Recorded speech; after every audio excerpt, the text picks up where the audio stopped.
Agora, o Dodge alcançou esse status, diferente do Maverick e do Opala, porque todo Dodge é V8, né? Exato. Isso dá uma identidade para o carro diferente. O né? carro Todo Dodgeão tem o pedigree de ter um V8. tem o pedigree do V8.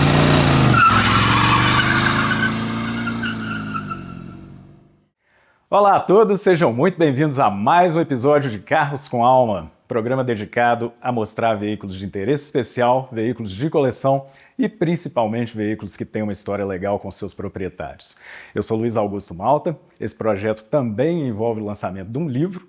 A gente vai deixar o link aí na descrição para quem quiser comprar, o pré-lançamento já está sendo feito. E a gente precisa dizer que esse é um programa que tem o patrocínio da Localiza, da Mineral do Brasil e dos Relógios Rio.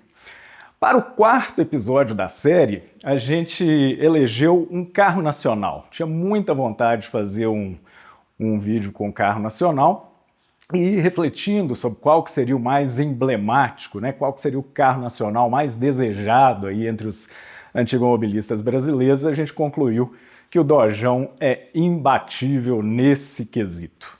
O Dodgeão foi produto da Chrysler do Brasil, um carro mítico, atingiu preços estratosféricos no mercado, e nós vamos falar um pouco da história desse Dodge Charger RT 1979, um carro raríssimo, um carro que está absolutamente original, com as marcas do tempo, um survivor, como dizem os americanos, e vai ser o objeto do nosso vídeo hoje. Então, falando um pouco da história dos Dodges nacionais, nós temos que voltar em meados dos anos 60. Em meados dos anos 60, parecia que a indústria americana ia dominar o mundo. Na segunda metade dos anos 60, então, eles já tinham um pé na Europa, a Ford estava ganhando corridas na Europa, e eles começaram a olhar para a América do Sul.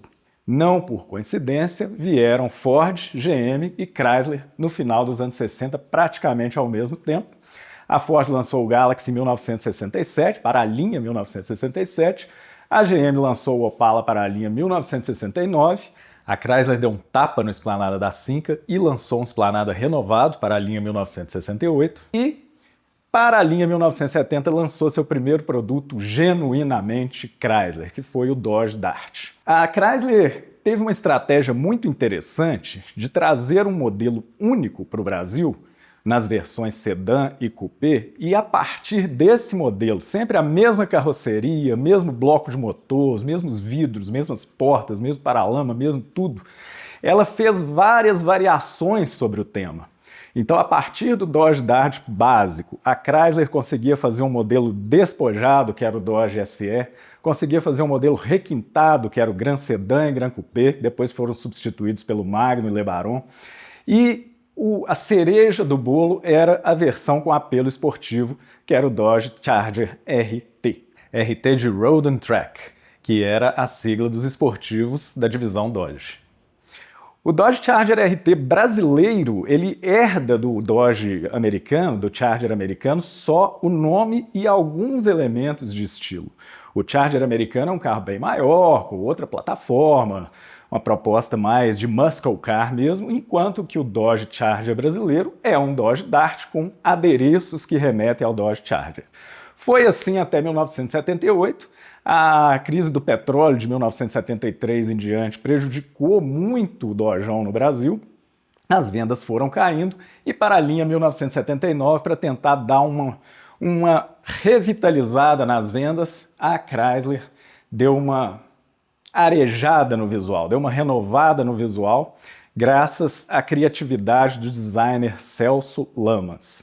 Celso Lamas foi um dos grandes designers brasileiros, pode ser colocado aí ao lado do Márcio Piancastelli, ao lado do Roberto Araújo, e ele é que foi o responsável por tantas variações sobre o tema Dart.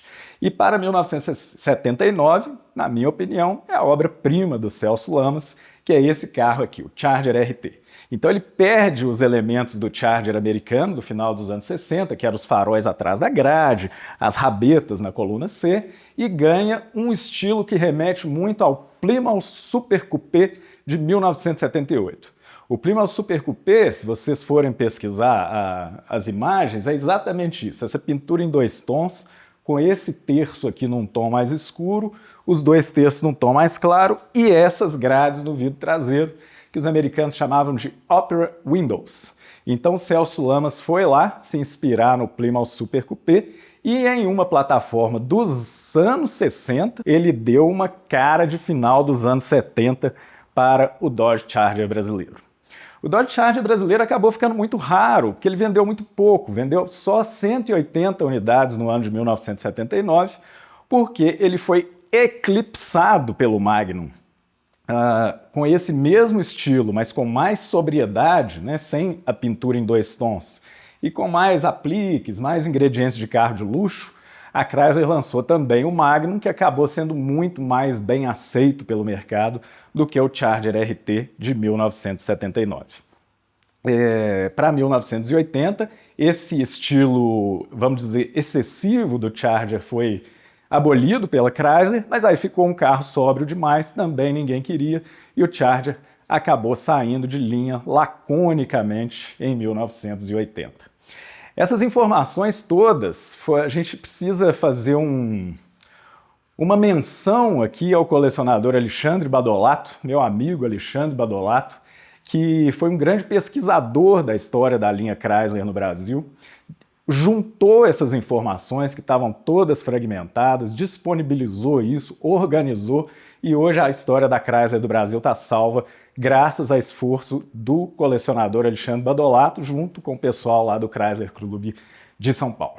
Então, para apresentar esse Charger RT de 1979, eu queria convidar meu amigo Guilherme Machado, proprietário dessa cápsula do tempo, que nós vamos conversar um pouquinho a respeito de como que esse carro sobreviveu, como que chegou na garagem dele e como que ele está sendo cuidado até hoje. Bem-vindo, Guilherme. Obrigado. É cinza báltico mesmo, cinza, né? Báltico é a mesma cor do Magnum, de cor de lançamento do Magnum, né? Era o cinza báltico. Cinza báltico com o terço preto LX9. LX9. É isso aí. Guilherme, antes da gente falar especificamente desse carro, essas rodas lindas, né, foram as primeiras rodas de liga leve de um carro de linha nacional, né? Exato. Se a gente falar em carro de série, o Charger em 79 trouxe exatamente a primeira roda de liga leve como carro de série. Esse carro está com pneu radial, né? Você vai confirmar para mim, mas a linha 79 da Chrysler já vinha com pneu radial? Se a gente olhar depois, que se quiser mostrar, o pneu dele é original ainda. O Step ainda é o do radial, carro. Grand Prix radial, é um Firestone. Firestone. Tá. Ele tá com Firestone, essas regiões, se não me engano, na medida 185/14. Não era 70 na época. 185 R14. R14. Era 80. Barra 80, né? Que a Chrysler, em 79, basicamente promoveu essa mudança, né? Junto com a mudança de suspensão, principalmente no LeBaron, no Magnum e no Charger. Eles vinham mais macio. Quem olha um pouco mais nos detalhes nas barras, a especificação da barra do Dodge na frente, né, do 79, é mais macia do que os anteriores. É que a Chrysler, nos carros, vamos chamar assim de luxo, de requinte, né? Premium dela, ela quis aproximar um pouco da Ford, com a questão de maciez de andar e principalmente ruído. É o primeiro ano que o Dodge veio com revestimento anti-ruído a rodo, dentro do capô, por baixo dos bancos. Ele tinha um isolamento acústico muito bom na época. Entendi. Então, ela quis estender mais Galaxy. A Chrysler já tinha desistido da esportividade, estava querendo o requinte. Ela estava querendo o requinte. Ela começou a se basear no que era o Landau. No Landau. Ela quis falar assim, eu tenho um carro equiparável. Ô Guilherme, falando um pouco desse carro, né, é uma pena que o Celso Lamas, né, o grande designer da Chrysler, tenha tido uma morte prematura e não viu as suas criações alcançarem o status que alcançaram dos anos 2010 para cá, né? Mas este carro, até por volta de 2005, 2008, não era visto como um carro de coleção, né? O pessoal queria os Dodges mais antigos, mas esses chamados Dodge bicudo eram relegados a carros velhos, né? O status de carro velho. Esse carro está na sua garagem desde quando? Desde 1994. Era uma época que ninguém queria. Ninguém queria. Ninguém queria esse carro. Eu tenho uma história com Dodge que vem do meu pai. Meu pai, em 1975, comprou o primeiro Dodge dele, era um sedã 71. Ele ficou alguns anos, depois ele vendeu, aí passou para Maverick e aí ele voltou para Dodge no 74. Na década de 80, 90, ele comprou um Magnum, aí começou a minha saga dos 79, que eu tenho um Dart, um Magnum e um Charger. Um de cada, né? Um de cada. Só falta o LeBaron. Só falta o LeBaron. Aí o que acontece? Eu tinha uma história interessante desse carro. Eu sempre, naquela época a gente olhava carros antigos, Dodge no estado de Minas. Nos classificados Saía do lá. estado de Minas, né? E na quinta-feira tinha o caderno de veículos. Toda quinta eu comprava o caderno de veículos para poder olhar. Charger RT79. A valores da época, 6 mil dinheiros da época. 6 mil reais. Né? Reais, dinheiros da época. 94, né? Dojão, né? 6 Era mil reais. quase nada. Pra você ter ideia, o cara tava pedindo até um valor razoável na época. Paguei o carro, desde 94 tá lá em casa. Muito legal. Essas histórias são muito legais, né? E é realmente um sobrevivente, né? Você preferiu deixar ele com as características, Isso. com a marca do tempo, porque senão vai ser mais um carro restaurado. Né, Exato. O carro restaurado, por mais bonito, por mais carro de exposição, por mais vistoso que fique, é um carro que não é mais o de fábrica. Né? Exatamente. Você preservar ele com as marcas de tempo dá um charme e isso tem sido cada vez mais valorizado no antigo automobilismo. É né? Um carro que preserva as características que efetivamente ele saiu de fábrica. Ô, Guilherme, os Charger RT nacionais, né, diferentemente dos Charger americanos, que tinham várias opções de bloco de motor e tudo, aqui é sempre o 318. Sempre né? o 318. Motor 5.2. Mas até 75 ou 76, 76 é o último. 76 era o 318 com uma taxa de compressão um pouco maior. Exato. Né? Que era o motor dourado. Isso. O motor com a taxa de compressão normal era o motor azul. Depois a Chrysler manteve o motor da cor dourada, mas com a especificação do motor azul, motor P, né? Isso, e P. antes era motor PS, né? Exato. O do Charger. Esse aqui, então, é um motor igual, com a mesma taxa do Dart. Do Dart. Certo? É a taxa de 7,5 para 1. Só que ele tem escape duplo. Só que tem escape duplo. Aí, as fichas da época dizem o seguinte, né? No método de medição, essa é da época, né? Que era sem alternador, bruta, né? sem bomba d'água, sem nenhum acessório. O Dodge vinha com 198 HPs no Dart, descarga simples. O advento da descarga dupla que vinha no Charges levava para 205. E a taxa 215. E a taxa 215. Isso aí. Declarados.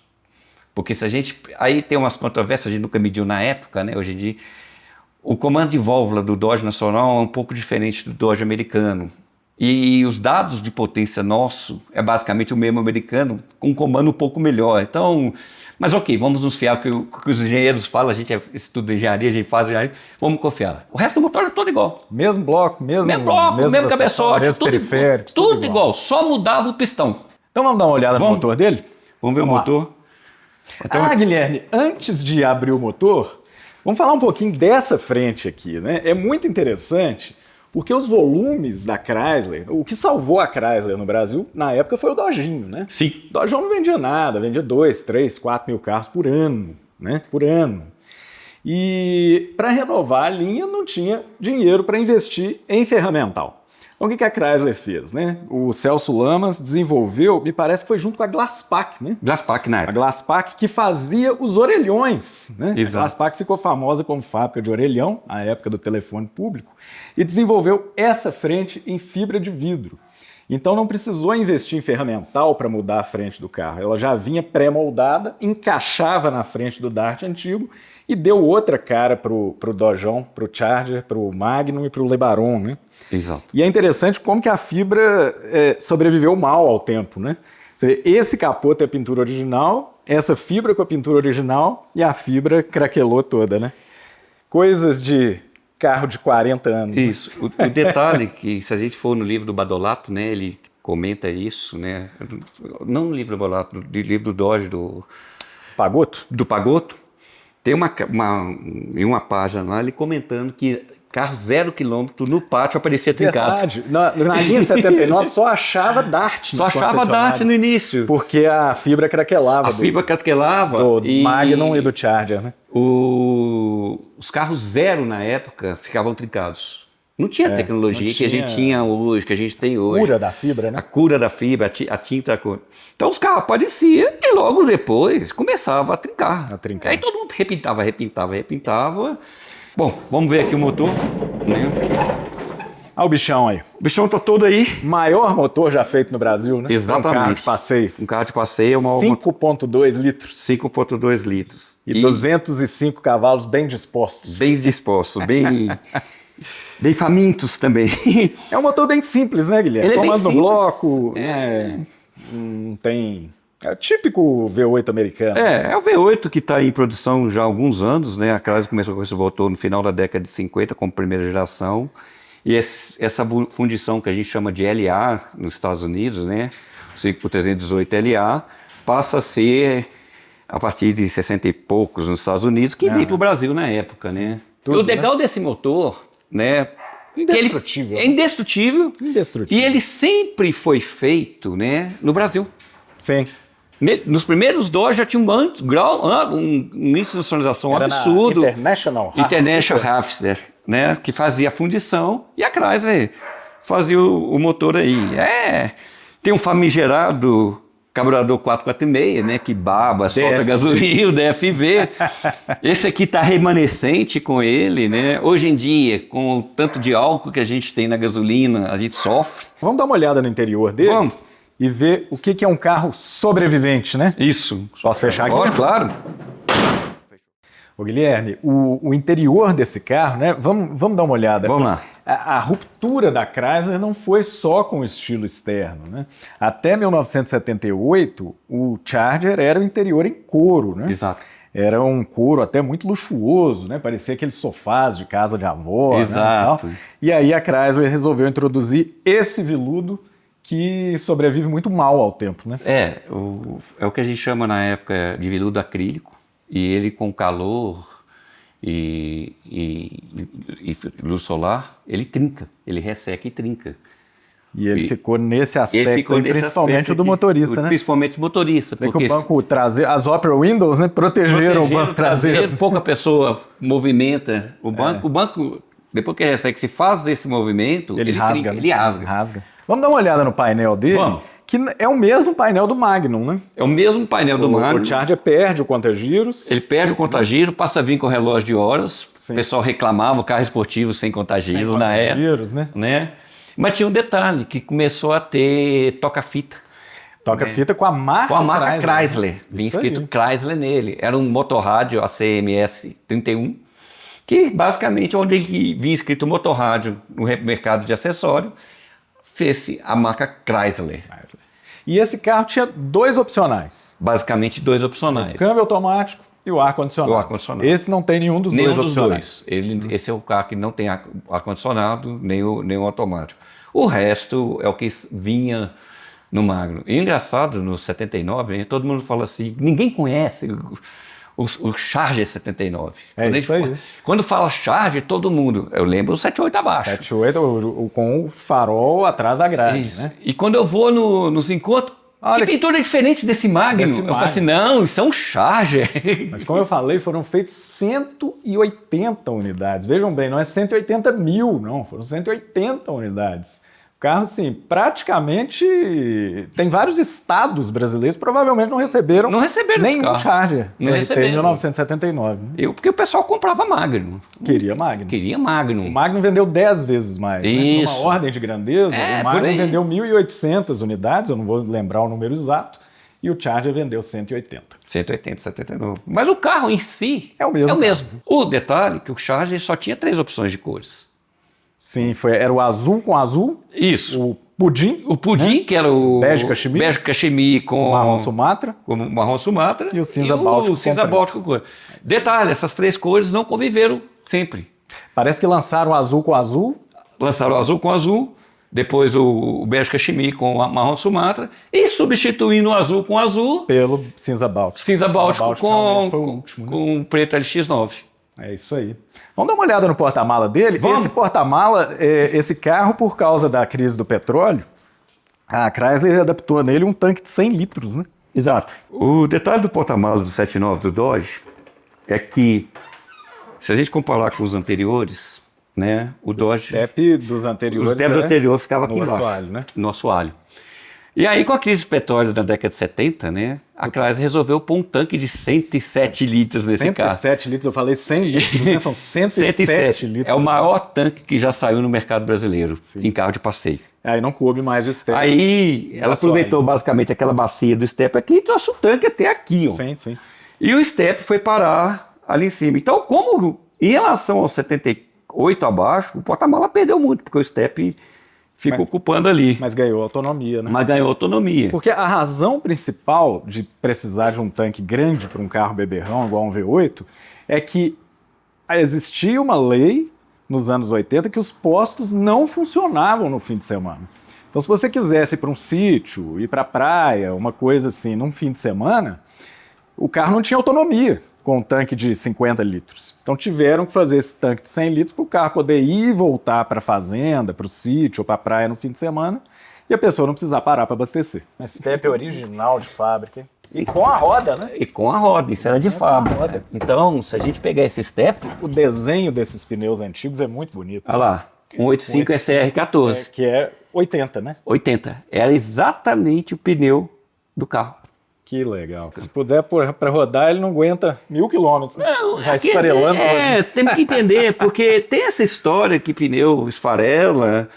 Mas se a gente olhar Mas ele é uma aqui, peça de é uma peça de coleção, né? Claro. Ele não está trincado. Não tá. Ele ficou a vida inteira sem tomar sol. Ficou muito bem armazenado. Você vê que ele tá tem bastante, né? Borracha. Bem borrachudo. Normalmente, na época, o pessoal trocava o pneu Punha o step para rodar. Né? E aí fica... Esse aqui é um remanescente, com a roda... Eu nem limpo ela fica oxidada pelo tempo. Deixa ela aí, né? Vamos dar uma volta nele? Vamos dar uma volta lá para você rever. Matar a saudade do Matar a saudade do V8. V8 318. Old school. Isso aí. O legal, né, Guilherme, é pensar que isso era um carro compacto nos Estados Unidos. Ah, sim.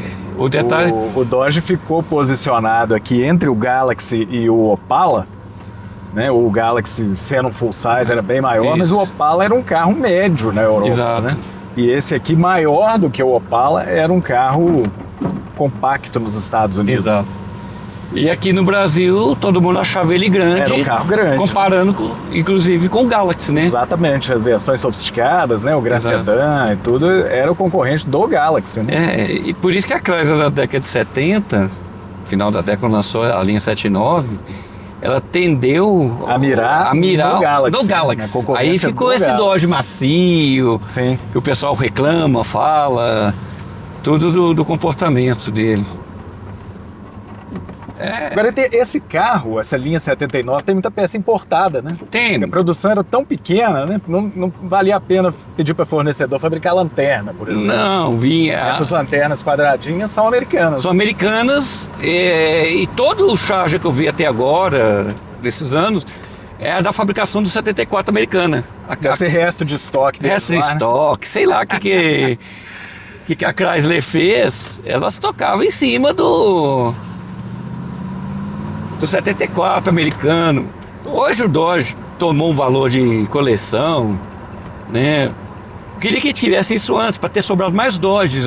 Sobraram coisa aí de 3, 4 mil Dodges, né? Dos 100 mil. Dos 100 mil que fabricaram, pouquíssimos carros. 92 mil, 93 mil e qualquer coisa, né? Isso. Foi nem 100 mil. Agora, o Dodge alcançou esse status diferente do Maverick e do Opala, porque todo Dodge é V8, né? Exato. Isso dá uma identidade para o carro diferente. O carro todo Dodgeão tem o pedigree de ter um V8. Tem o pedigree do V8. E aí... Não tem motor de Jeep, não tem motor de trator, não tem motor de... É V8. Todo Dodge é V8. E isso, como peça de coleção, muda tudo. Dura muito, é outra história, né? É uma loucura. Dodge tem uma suspensão dianteira que até hoje é usada, né? Aquela questão de barra de torção. Barra de torção é muito parecida com a do Porsche 911. O Porsche ela é independente, usa a mesma arquitetura de suspensão, né?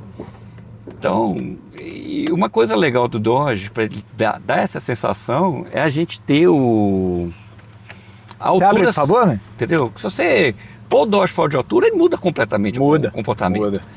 Ele fica duro, bate, soca, É muito estranho. A questão da furação do Dodge, né, com a roda de cinca. Isso é muito legal, né? Só o Dodge que Eu sai. achava que não era uma questão só de aproveitar a frenagem do Cinca, eu achava que era para aproveitar o ferramental. Não, Já não. estava pronto A lá, história a Chrysler fazia veio. esplanada, né? Exato. A história veio que os carros americanos, a gente vê os filmes daquela época, quando eles pisavam no freio, os carros O carro rodavam. roda, né? O carro roda. O carro roda. E essa questão de rodar é porque a cultura, o americano não vai querer tirar da batida. Uhum. O brasileiro vai jogar para um lado, jogar para o outro, vai É, tentar controlar o carro de alguma forma. O americano não, roda, vão bater de Freou, traseira rodou para poder pra poder preservar os ocupantes. preservar os ocupantes. Aí quando veio para o Brasil, nos primeiros testes, o pessoal pisava no E freio, o carro rodava. o carro rodava. É. Aí eu falei assim, temos que modificar o freio. Poxa, coincidências da vida, a Chrysler fazia assim. Tava pronto, lá o freio do Aí esplanada. alguém virou e falou assim, vamos pôr o freio do Cinca e do Esplanada. Aí pegaram e meteram lá dentro. Esse freio chamava Twimplex. Simplex, isso. O na frente era o Triplex, o traseiro era o Simplex. Mas era um diâmetro diferente em relação ao Dodge. Aí eles montaram o freio e deu a característica. E aí veio o diferencial que... esse diferencial que é o Braseixos, né? É mesmo, tem essa polêmica do diferencial, né, cara? Ah, sim. O pessoal fala que o diferencial brasileiro era muito pesado em relação ao diferencial americano, que desequilibrava o Dodge, né? Ah, cara... Como é que é essa história? É o seguinte, o diferencial Braseixo é a cópia do Rockwell americano, Certo. que equipava os Dodge, equipava os Chevrolets, e tinha o Dana 44. Se a gente pegar o Dana 44, é muito mais pesado que o do Dodge. Sim. Eu não tenho dado preciso, mas a diferença de peso entre o diferencial Braseixos e o que vinha no Dodge não é expressiva, a ponto de mudar o comportamento do carro, fazer a traseira quicar. Essa questão de quicar a traseira ser nervosa, qualquer carro daquela época, se a gente pegar... Você não acha que é uma característica do Dodge? Não, nacional? não, é uma característica de qualquer carro que vai carro ter com esse conceito. com esse conceito. Tração traseira, Eixo rígido eixo traseiro, rígido. bola semi-elíptica. Talvez o do Dodge o que chame a atenção é o desequilíbrio, né? Exato. Existe uma suspensão dianteira muito boa que Prega o carro. prega o carro e ele compassa, né, com a traseira. Exato. E o detalhe é o seguinte, o Dodge foi o primeiro carro no Brasil que veio com muito torque. Sim. Se você pegasse antes, Ele tem o quê? 40 quilos? 42 quilos de torque, 40 quilos de arredondando, vamos lá. E isso vem na hora que você dá a patada no pé. Aí você dá a patada, o eixo embola, ele enrola, né? O termo exatamente eixo, a roda vai querer passar na frente da dianteira e vai quicar. Sim. Vai pular, vai fazer isso. Dodge faz isso, Opala faz isso. O Maverick vai fazer isso. Então é a característica do conjunto, não do peso. Porque assim, as engenharias das fábricas ia pegar o peso, o peso maior diferencial, o quanto que fosse, compensaria na progressividade da mola. Sim, você compensa na mola, né? Na mola. Ou na barra de torção. Ou na barra de torção. Agora tem um detalhe, tá? Tem um opcional do Dodge que poucos têm, que é a barra estabilizadora traseira. É. Quando você tá sem a barra estabilizadora traseira, essa sensação de quicar é altíssima. Você coloca a barra, o carro melhora, vira outro carro. Essa barra sempre foi disponível? Sempre foi. E o detalhe, a Chrysler nunca declarou ela de série ou como opcional. Não tem na plaqueta. Não tem na plaqueta. Mas alguns Era carros muito mais saem. um acessório. Era do mais que um acessório. Um opcional. Mas você encontrava carro zero na época com a barra. Riscou o chão. Risca. E aí, você viu que não pulou? É. Firmezinho, né? Firmezinho. Você deu barra estabilizadora traseira e altura certa. Ele tem a barra estabilizadora. Ele tem.